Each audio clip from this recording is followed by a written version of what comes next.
Now, if you want to create something that is not an egoic thing, but is something you realize from the depths of your being that something wants to be created through you, whatever it may be. Maybe you're write a book, open a hairdressing salon, create a retreat center.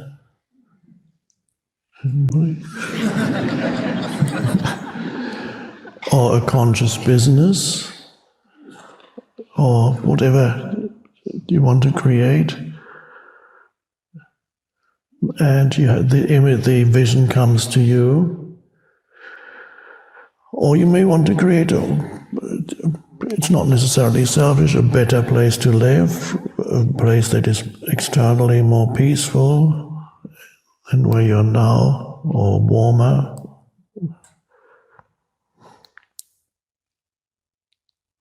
You may have a vision of what it is that you want to achieve, and then you focus on that vision. And the most powerful way to manifest, as you probably know, I don't usually talk about that too much because other things are more important. I talk about the foundation for your life. But manifesting is a secondary thing that can be significant in your life. And to manifest, the most important secret, to use that word, I'm not specifically referring to a book called The Secret, but but there's helpful things in there too, as long as you don't believe that certain things that you want to manifest are going to make you happy. The power to manifest is in experiencing the fullness of the present moment, the undifferentiated fullness, what Jesus called life in its fullness in one of the translations. I want you to have life in its fullness, he said. And that is not stuff. He's not referring to things. Life in its fullness is an inner state of being. It is to experience, to know, to realize the beingness within you, the I am, which is consciousness itself.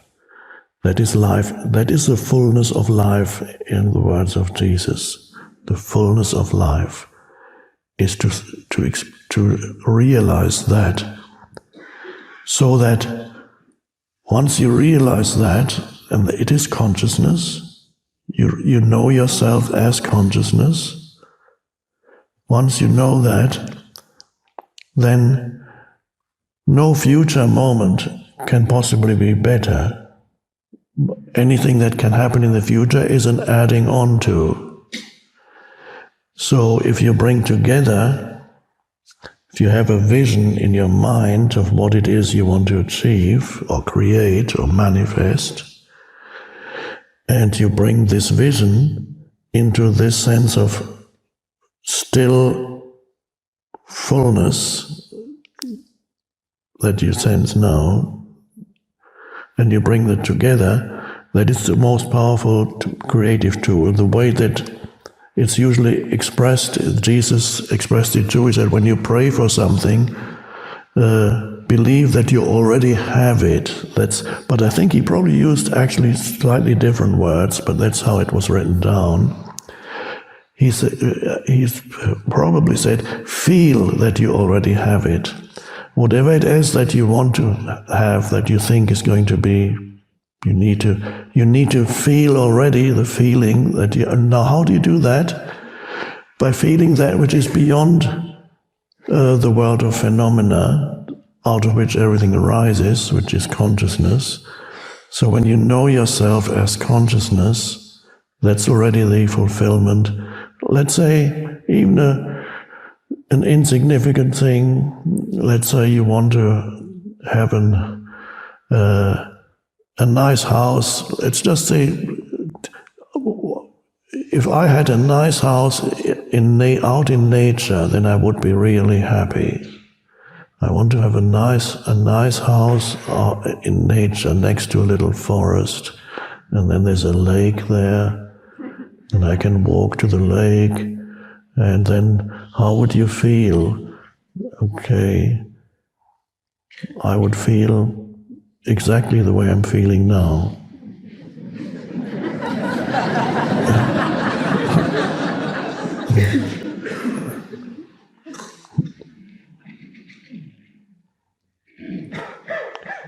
I want to live in Hawaii and then have a deck behind my house with a very comfortable chair, and then I would sit in there every day and contemplate the ocean.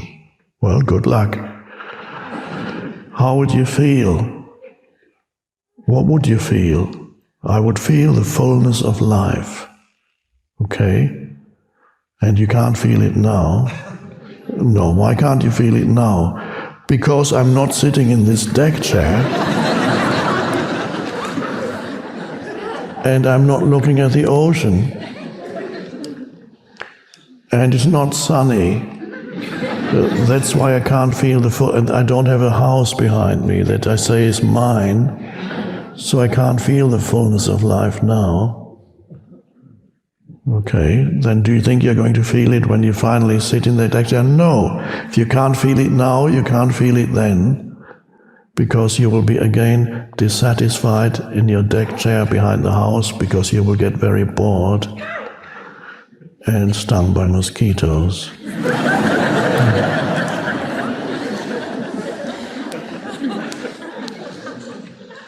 And it's too hot anyway. I should have gotten a house higher up because down here by the beach it's just too hot. Why didn't I get a house a bit higher up? Because there's a mountain just behind me. It would be cooler. Then you sell your house, get one higher up. But then the nights are too cold. You can't sit outside anymore.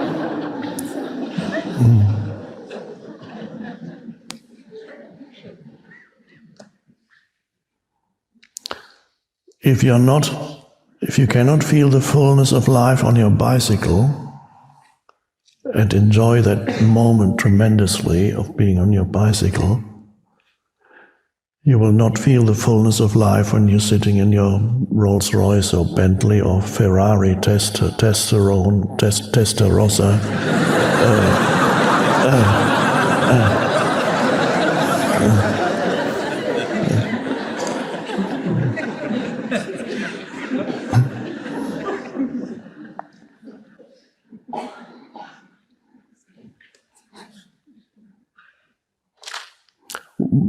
There's an overvaluing of things around you, that I need things to be in a certain way around me to be happy and content.